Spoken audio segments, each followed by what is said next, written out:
दुनिया में ऐसी बहुत सी जगह हैं जिनके रहस्य से आज भी पर्दा नहीं उठा है, लेकिन कुछ ऐसी जगह हैं जो कि बार बार चर्चा में आती रहती हैं, जैसे एरिया 51। आपने एरिया 51 का नाम कई बार सुना होगा, तो इस वीडियो को पूरा देखने के बाद आप एरिया 51 को पहचानने लगेंगे। एरिया 51 का नाम ऐसा क्यों है यह तो कोई नहीं जानता, लेकिन एरिया 51 अमेरिका के नोएडा स्टेट में है, जिसका ऑफिशियल नाम Noida test and training centre भी है। यह एक ऐसी जगह है जिसे अमेरिका पूरी दुनिया से छिपाता आया है। यह जगह 24 घंटे 365 दिन हाई सिक्योरिटी में होती है और इसकी सिक्योरिटी अमेरिकन एयरफोर्स और CIA करती है, जो इसे और भी रहस्यमयी बना देती है। एरिया 51 सबसे पहले चर्चा में जून 1959 में आया, जब लोगों ने यहाँ पर हरी नीली रंग की बत्तियाँ हवा में उड़ती हुई देखी। उसके बाद बहुत सारे लोगों ने यह दावा किया कि उन्होंने यहाँ पर कई बार उड़ती हुई चीज़ों को देखा है। यहाँ तक कि लोग यह भी कहते हैं कि यहाँ पर एक स्पेस क्राफ्ट क्रैश हुआ था, जिसका मलबा एरिया 51 में रखा गया। कुछ लोगों ने तो यह भी दावा किया कि जब स्पेस क्राफ्ट क्रैश हुआ तो उसमें एलियंस मौजूद थे, जिसमें से एक जिंदा और बाकी मर चुके थे। लोगों का यह भी कहना था कि उस जिंदा एलियन और उसके मरे हुए साथियों को एरिया 51 में रखा गया, जिस पर आज भी रिसर्च चल रही है। इस बात पे यकीन इसलिए भी होता है क्योंकि अमेरिका सरकार इस बात को छुपाते आई है कि उनके पास एरिया 51 नाम की कोई जगह भी है। पर 25 जून 2013 को CIA ने लोगों के दबाव के कारण यह मान लिया कि उसके पास एरिया 51 नाम की कोई जगह है, जिसके कारण एक और सवाल पैदा होता है कि जब ऐसी कोई जगह है तो अमेरिका ने इतने सालों से एरिया 51 को छुपा के क्यों रखा है। अमेरिका ने इस जगह को हाईटेक वेपन और हाईटेक प्लेन्स की परीक्षण करने वाली जगह बताई है। अगर ऐसा है तो वहाँ पे किसी का जाना मना क्यों है।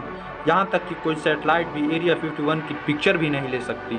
और आपकी जानकारी के लिए बता दूं, एरिया 51 के ऊपर से कोई एरोप्लेन या हेलीकॉप्टर भी नहीं उड़ सकता, क्योंकि यहाँ मैग्नेटिक सेंसर लगे हैं जो किसी भी प्लेन और गाड़ी को अंदर आने से रोक लेते हैं। एक बार 1989 में बॉब लेजार नाम का एक व्यक्ति मीडिया के सामने आता है और यह बयान देता है कि वह एरिया 51 में काम करता था।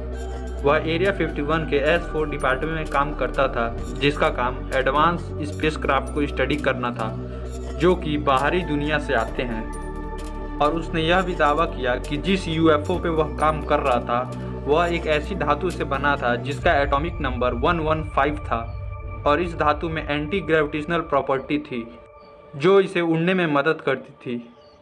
बॉब लेजार ने यह भी दावा किया कि उसने एलियंस की बॉडी को देखा है, जिस पर रिसर्च चल रही थी एरिया 51 में। पर हैरानी की बात तो यह है कि 2003 में ऐसी ही धातु की खोज हुई जिसकी एटॉमिक नंबर 115 था, और इस धातु का नाम मोस्कोवियम रखा गया।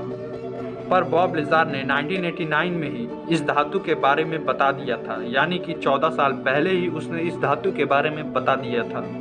के बाद 2014 में बुशमैन नाम के एक जाने माने साइंटिस्ट मीडिया के सामने आते हैं और यह बयान देते हैं कि वह एरिया 51 में काम कर चुके हैं और उन्होंने वहां पर एलियंस को भी देखा है। उन्होंने पोस्टमार्टम किए हुए एलियंस की फ़ोटो भी दिखाई, तो उन्होंने खुद ली थी। उन्होंने यह भी दावा किया कि एरिया 51 में एलियंस के साथ काम किया जाता है और इन एलियन की उम्र 200 साल से भी ज़्यादा होती है।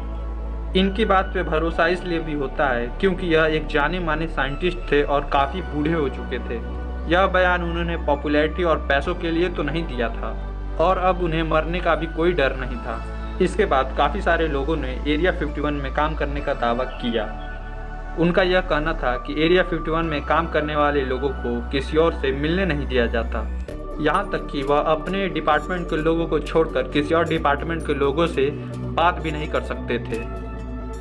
2014 में वाइल्ड मैगजीन, जो कि एक जानी मानी मैगजीन है, उसमें यह छपा कि एरिया 51 के पास एक ऐसा स्पेस क्राफ्ट देखा गया है जो कि इंसानी टेक्नोलॉजी से बहुत आगे था, और यह स्पेस क्राफ्ट कुछ ही सेकंडों में गायब हो गया। यही कारण है कि एरिया 51 को पूरी दुनिया एलियंस से जोड़ती रही है। आपका क्या मानना है, हमें कमेंट सेक्शन में ज़रूर बताएं।